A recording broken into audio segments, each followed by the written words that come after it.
All right, welcome to another Discount Ted video.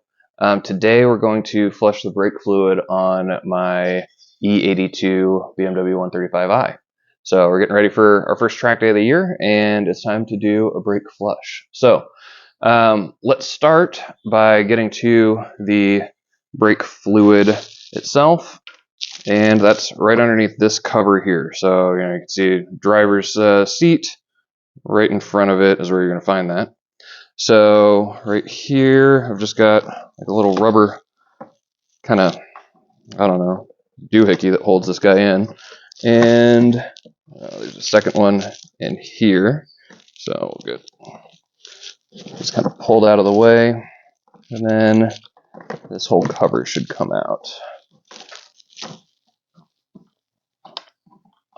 Looks like there's a little clip back here, maybe two.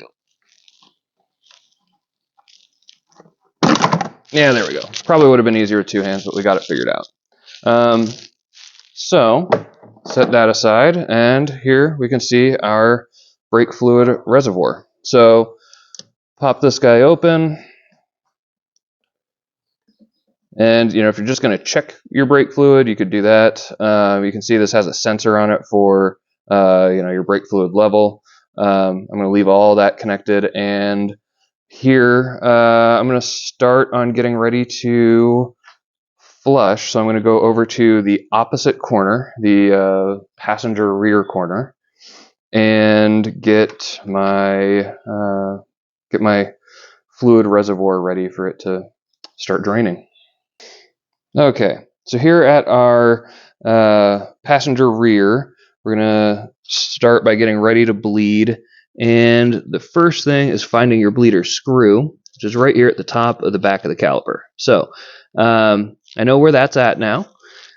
Then what I need is some sort of jug to put the fluid in, and I need some sort of like tube to get me between the two. So this is my same piece of vacuum hose that I bought, I don't know, 5 years ago and have been using on every single car since. So all I'm going to do is get this over the bleeder, which is really easy to say and sometimes a little finicky to do. So particularly it's a little cold today, so this hose doesn't feel all that stretchy. But yeah, you see, it looked like it was starting and still didn't get on there. There we go. All right, so we can see that it's pretty solidly on there. Then we'll put the other end in here. It looks like this is just a little short. It's not going to want to stay there, so I'll have to figure out how I want to hold that when I'm bleeding. But the next thing we're going to do, now that we've got this roughly started, I'm going to get an open end wrench for this bleeder bolt, and I'm going to get my pressure bleeder set up. So I'm going to use a Motive power bleeder here, and we'll put in some Castrol SRF. So this brake fluid, the SRF fluid, in my opinion, is obscenely expensive. I forget exactly what I paid for this, but I got it on Amazon, and it was roughly double to 3 times the cost of what I'd used in the past, which is this ATE Type 200. This is good brake fluid. I think if you're not doing track days, like, this is plenty. But I did experience on like my 4th track day on the fluid that I did start to see some pedal fade. And I think just this fluid works great for 1 or 2 track days or non-track use. The SRF, everyone swears by. It is the best thing since sliced bread, at least as far as brake fluid goes, and what I'm going to be using. So we'll get that set up and we'll get going. Okay, so we've set up a couple of things here already. The first is I went and grabbed myself a little rag to put next to my brake fluid setup. Just nice to have one handy in case you have a problem. The other is I've gone and grabbed my Motive power bleeder here. These come with all kinds of different attachments for different master cylinder types. I only own the one for Porsche, BMW, mainly because I have 2 Porsches, 2 BMWs, and a Toyota that I can manually flush, and a Nissan that they don't even make a lid for because it's so rare. So yeah, I only own this one. There's also a domestic one, like if you're a Ford guy, or I think Ford and Mazda, all those use the same one. And who knows, maybe I'll need to get one of those. But in any case, this is the German one. So my power bleeder is empty right now. It has no fluid in it whatsoever. And the reason I'm doing that is I want to put this end on, pressurize it up to about 15 psi or so, and let it sit, and just make sure I don't have any leaks. Make sure I'm not leaking at this connection is what's most likely. Sorry, I've got multiple things in my hand. This connection to the master cylinder or to the reservoir is the most likely leak. But you know, it could also be leaking in this hose, could be leaking downstream somewhere in the brakes. But I just want to make sure that I hold pressure before I start putting fluid in. So I'll start with that. Get the cap out of the way. And pro tip here, I'm just going to sort of bind up this a little bit, because I'm going to unbind it as I twist. That way I don't have the hose fighting me to tighten it up. You do need to get this, you know, pressure tight, but you don't need to get it like crazy tight. Remember, you're dealing with plastic on plastic here, so like get it good and hand tight, but honestly that's about as tight as it needs to go. So you saw me go pretty snug, but not crazy. And now I'm going to do the same thing here with my power bleeder lid. Let's get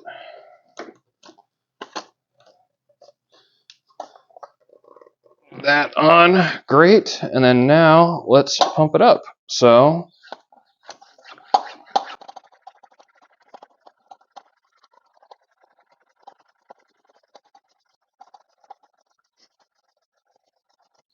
okay, that's probably, well, let me go just a couple more so I can get it right on a dash line.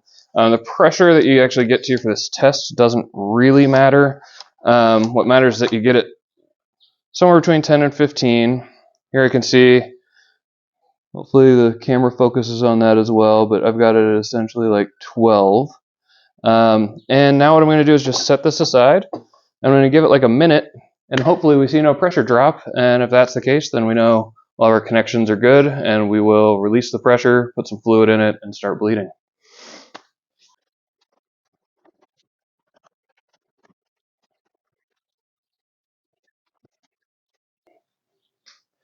Okay, so about 2 minutes have gone by, and it hasn't moved at all, which is good. It means that we're ready to go. So I'm going to go ahead and lightly crack this. You'll see the pressure drop as I do it.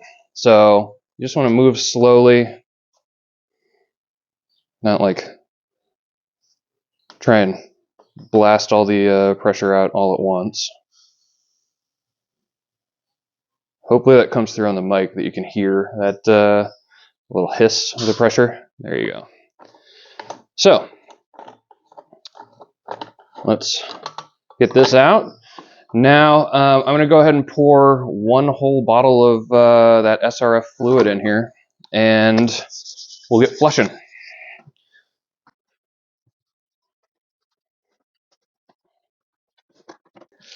Okay, so you probably noticed on my workbench over there that I have 2 of these bottles, and you're probably wondering, well, why are you only doing 1 of these? I like to have a little extra left over in case there's an issue. And if I flush through most of this, that'll be a good fluid flush for the whole car. The one thing that you want to be really, really conscious of, right, is you can really mess this up by pumping air into the system. So I'm going to put this 1 bottle in, and I'm going to pressurize this, and I'm going to go empty some fluid from the passenger rear, but it's not going to be a whole lot, because then I got to go to the driver's rear, and then the passenger front, and then then the driver front.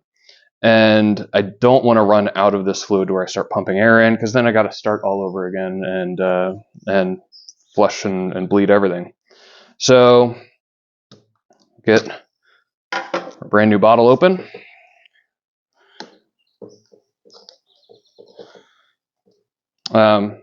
If you haven't worked with brake fluid before, it's nasty stuff. Don't get it on things, paint, yourself, appendages. Just be careful.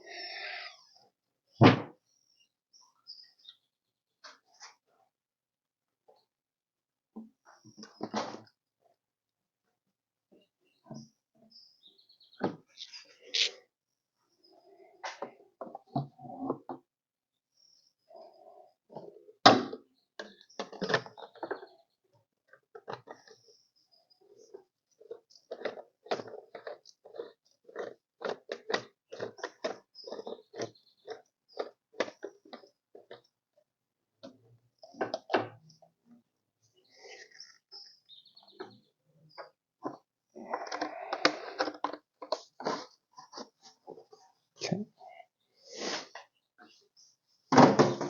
Kobe, you guys missed it, but I made it into the recycle bin from here. All right, so I'll pump this up to, again, around the same 10 to 15 pounds of pressure.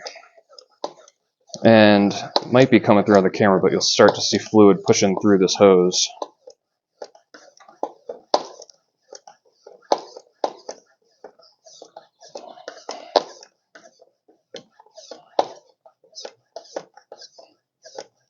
Sorry, the angle, this is off camera, but we just hit 10 pounds. I'm going to go ahead and go all the way up to 15, just because I'll lightly lose pressure as I bleed.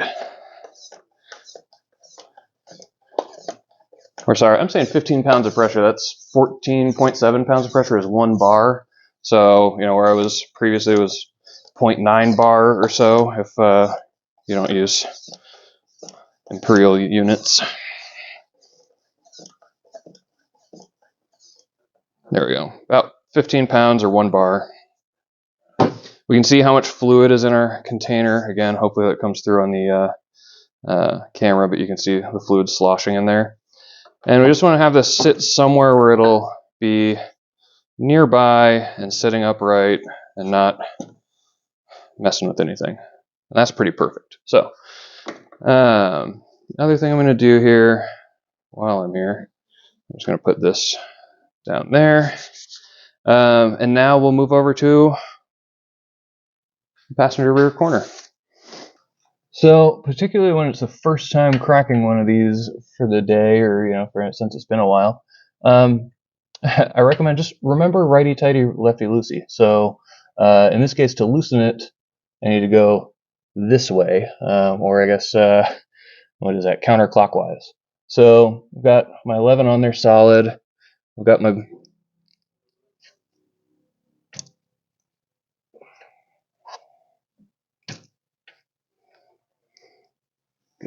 tube. The tube really doesn't want to stay in there. So, try it this way.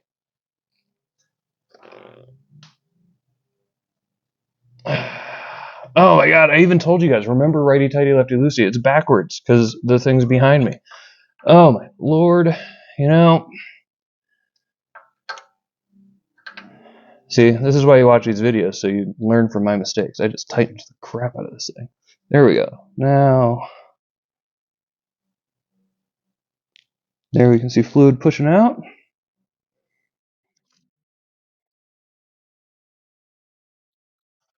Now we tighten it back up, and honestly, that's enough.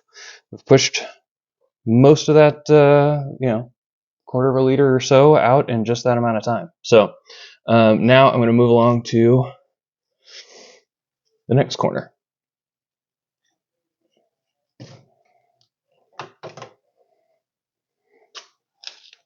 Okay, now we're at the driver's rear corner. We're going to do the same thing. So, first things first, get this on top of my bleeder. In this case, my little bleeder cap's actually on it, so I might have to go grab a screwdriver to get that off. Let's see if I can do it with my fingers. There we go. I'll put this on there, and that's easier to do after you've done it 1 or 2 times, I'll tell you that. So we've got that on. This will work there. Perfect.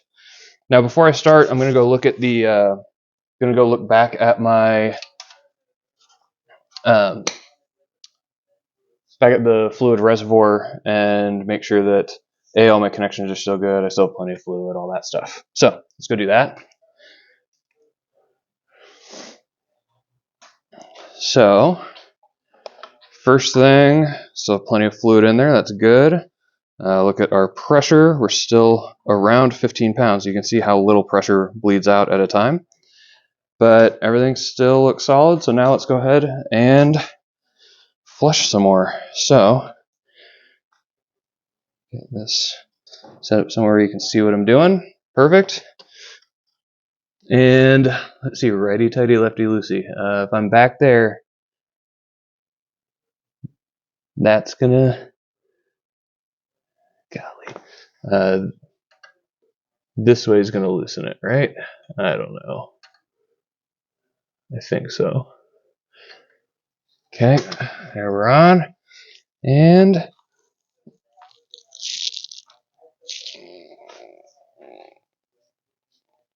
I am the dumbest man in history time. I don't know right from left, but there we go.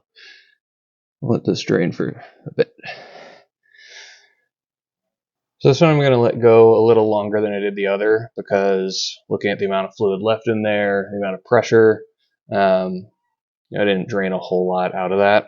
And that's okay. I mean, realistically, like what we want to make sure we get out is what's in this caliper itself, which is a couple of teaspoons, and the lines that are specifically to this, which is maybe another, I don't know, 3 or 4 teaspoons. So you don't need to drain a whole lot. Most of the fluid that you have is along the big long lines that come back to this and in the reservoir itself. So let's let this go a little bit longer. Make sure that we get all the big long lines coming back and make sure that we still have plenty of fluid in there before we're totally done. All right, that's probably good. So now tighten this up.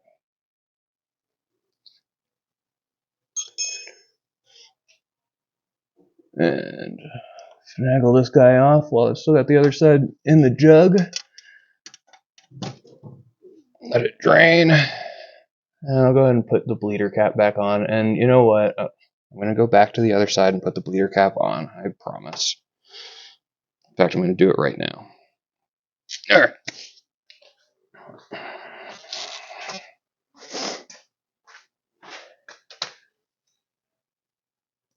There. Cap's back on the bleeder. You happy? Yeah, the world's happy. Okay. Now we're moving on to front axle.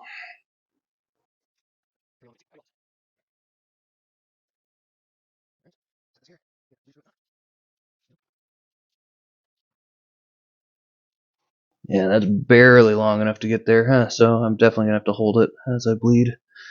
That's okay. Let's go check our reservoir before we start doing that.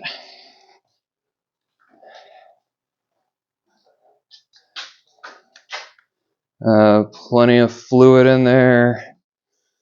Connection's good. We're not leaking.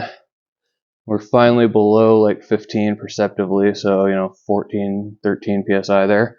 So still plenty of pressure.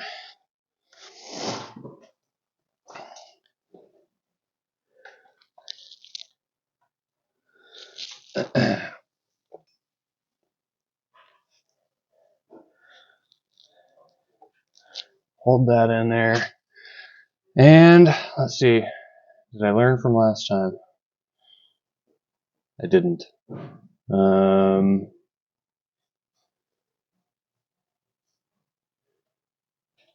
think it's this way towards.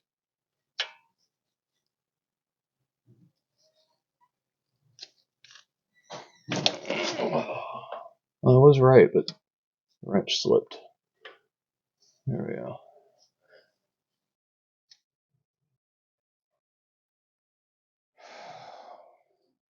I've made a grave mistake. I'm gonna have to sit here for a little bit, and my coffee is just out of reach. And I gotta hold this. Come on, hang on, maybe I can reach it. Boom.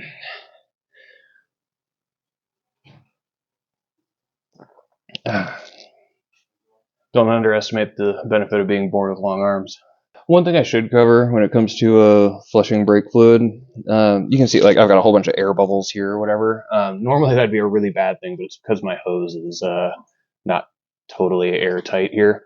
But the other thing is you can sometimes, if it's really bad, you can just see when you get to good brake fluid versus bad brake fluid.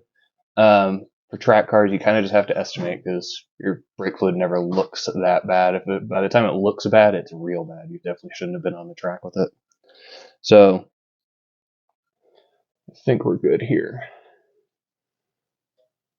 And get this tight. Great. And angle this off.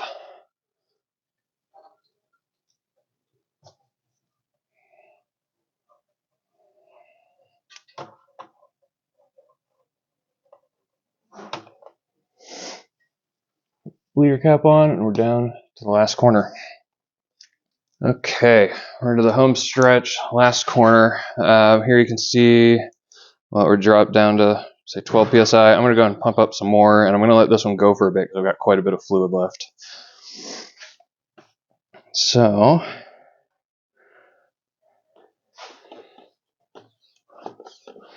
I'm just going to pump it back up to about 15 psi. You can't see it on the screen, but you saw me do it once before, so.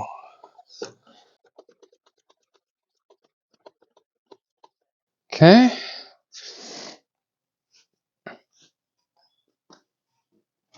Looks like it's time for me to get just a slightly longer vacuum hose here, huh? Get my 11 on here, and which way is it?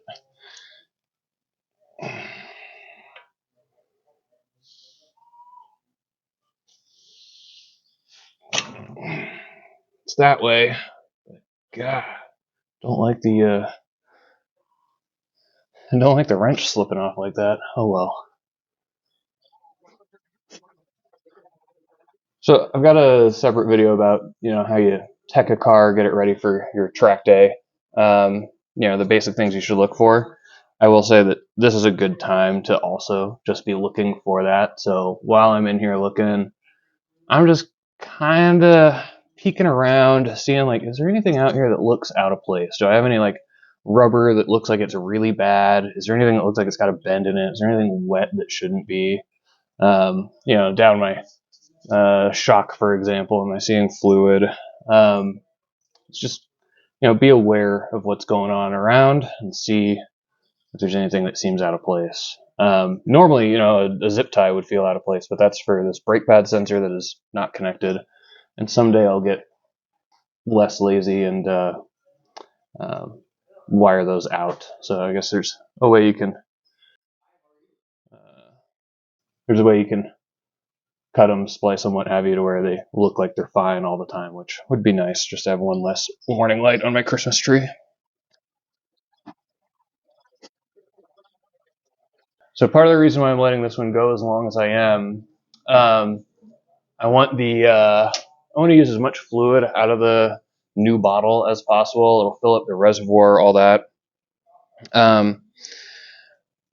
Once you've opened the bottle, brake fluid starts going bad, right? So whatever I'm draining out is definitely bad, and whatever I have left over is really useless to me. So we'll let this go for a little bit, but one thing we don't want to do is have it go long enough that we start pumping air through. So.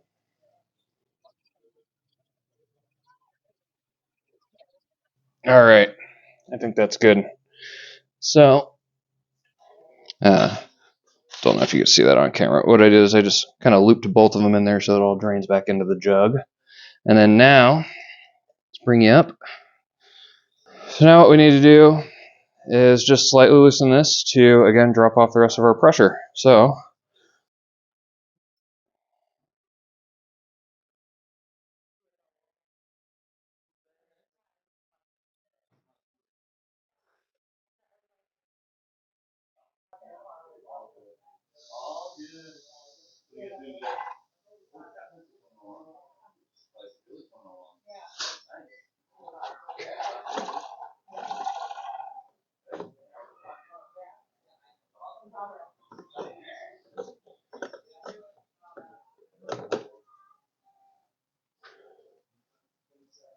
Okay, so we've got the pressure released. Now I will undo this connection.